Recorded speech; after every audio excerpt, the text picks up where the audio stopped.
नमस्कार, आप देख रहे हैं खबरनामा न्यूज 24 और मैं आशीष पांडे आपके साथ। मध्य प्रदेश में कोरोना वायरस से हाल बेहाल हो रहे हैं। कोरोना की चेन तोड़ने के लिए सीएम शिवराज सिंह चौहान ने पूरे मध्य प्रदेश में 2 दिन के लॉकडाउन का ऐलान किया है, जो शुक्रवार शाम 6 बजे से सोमवार सुबह 6 बजे तक लागू होगा। इस दौरान सब कुछ बंद रहेगा, लेकिन दमोह जिला एक ऐसा शहर है जहां इस आदेश के लिए छूट दी गई है।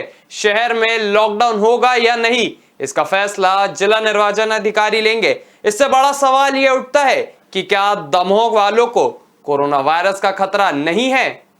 दरअसल दमोह विधानसभा सीट पर 17 अप्रैल को उपचुनाव होना तय हुआ है। ऐसे में चुनाव प्रचार के लिए दोनों बड़े राजनीतिक दल अपना जोर लगा रहे हैं, लेकिन इस समय कोरोना वायरस का संक्रमण मध्य प्रदेश के लिए सबसे बड़ी चुनौती बना हुआ है। अस्पतालों में दवाइयां, ऑक्सीजन और बेड की कमी से मरीज इधर उधर भटक रहे हैं। ऐसे में कोरोना पर थोड़ा काबू पाने के लिए सरकार ने प्रदेश भर में 2 दिन का लॉकडाउन लगाने का फैसला लिया है। वहीं प्रदेश के सभी शहरों में नाइट कर्फ्यू भी लगाया गया है, लेकिन दमोह में लॉकडाउन संबंधी फैसला जिला निर्वाचन अधिकारियों पर छोड़ा गया है।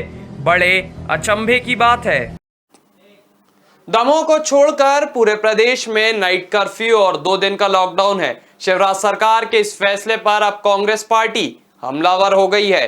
कांग्रेस के पूर्व जनसंपर्क मंत्री ने चुनाव आयोग से दमोह में भी लॉकडाउन लगाने की मांग की है। उन्होंने कहा कि सरकार चुनाव की वजह से वहां लॉकडाउन नहीं लगा रही है। परिणति ये है, हमारा ये कहना है कि जब आप लॉकडाउन लगा रहे हैं पूरे प्रदेश में, तो दमोह में क्यों नहीं लगा रहे? मैंने चुनाव आयोग को भी लिखा था कि भाई जैसे 48 घंटे पहले वहाँ लोगों को हटा दिया जाता है, वैसे आप 15 दिन पहले हटा दीजिए वहाँ से, कोई जाए नहीं। क्योंकि ये कोरोना वहाँ भी फैल रहा है। 3 लोगों की कल परसों में वहाँ डेथ हुई है और 150 से ज़्यादा लोगों की जान चली गई है। कई संक्रमित 2300 केसेस संक्रमित उसके रिजल्ट नहीं बता रहे हैं। तो ये दमोह की जो स्थिति होगी ये भयावह होगी।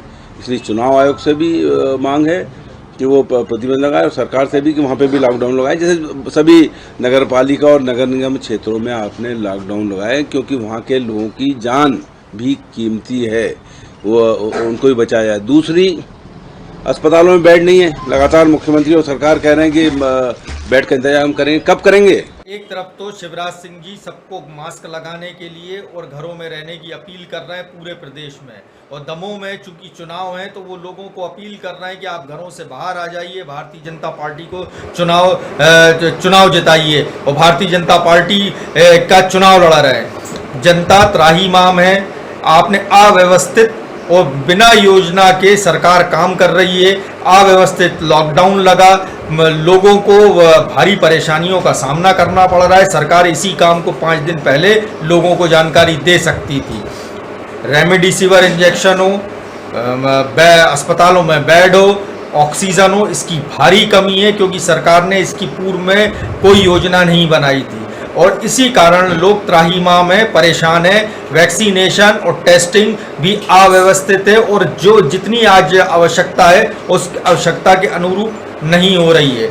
इसी कारण से जो कोरोना है वो पूरे प्रदेश में अपने पैर फैलाता जा रहा है और इसी कारण से लोग काल के गाल में समा रहे हैं और आज वर्तमान में आर्थिक कोरोना भी है, लॉकडाउन लगाने की स्थिति में मध्य प्रदेश आ गया है। तो सरकार की जो ये पूरी नाकामी है, इसी कारण से आज कोरोना जो है घर घर दस्तक दे रहा है। वहीं अब कांग्रेस के इस हमले का पलटवार करते हुए मुख्यमंत्री शिवराज ने कहा कि कोरोना राजनीति का विषय नहीं है। तभी से अपील है कि कम से कम हम अवेयर हों, हम जागरूक रहें और हम स्वस्थ रहें। इस समय स्वस्थ रहना भी बहुत बड़ी सेवा है, इसलिए कि हम अस्पताल में भर्ती होंगे तो किसी दूसरे को मौका नहीं मिलेगा। इसलिए हम स्वस्थ रहे तो हम सेवा ही करेंगे। और अंत में केवल एक बात कहना चाहता हूं, किसी से भी, कोरोना राजनीति का विषय नहीं है। बाकी मुद्दों पे हमले करें, आक्रमण करें, इस पर मिलकर लड़ें। मैं बिल्कुल भी इस पर किसी की आलोचना प्रत्यालोचना नहीं करना चाहता, लेकिन जहाँ दूसरी सरकारें हैं वहाँ कितने पेशेंट है और क्या हालत है, अब ये कहने की बात नहीं है कोई। अब जब युद्ध स्तर पे अभियान चल रहा है तो ये ट्वीट करना और केवल गाली देना ये उचित नहीं है। मैं सबको साथ आने का आह्वान करता हूं। दमोह में 17 अप्रैल को विधानसभा उपचुनाव के लिए मतदान होना है। दमोह में रोजाना औसतन 28 कोरोना केस आ रहे हैं। यहां अब तक 94 कोरोना मरीजों की मौत हो चुकी है। यह प्रदेश में मौत के मामले में 9वें नंबर पर है। सरकारी रिकॉर्ड की माने तो दमोह में कुल एक्टिव केस 200 से ज्यादा हैं। दमोह में कोरोना के दैनिक मामले लगातार बढ़ रहे हैं। इसके बावजूद यहां लॉकडाउन की पाबंदियों पर छूट दी गई है। तो क्या यह मान लिया जाए जहां चुनाव है वहां कोरोना की एंट्री बैन है? यह बड़ा सवाल है।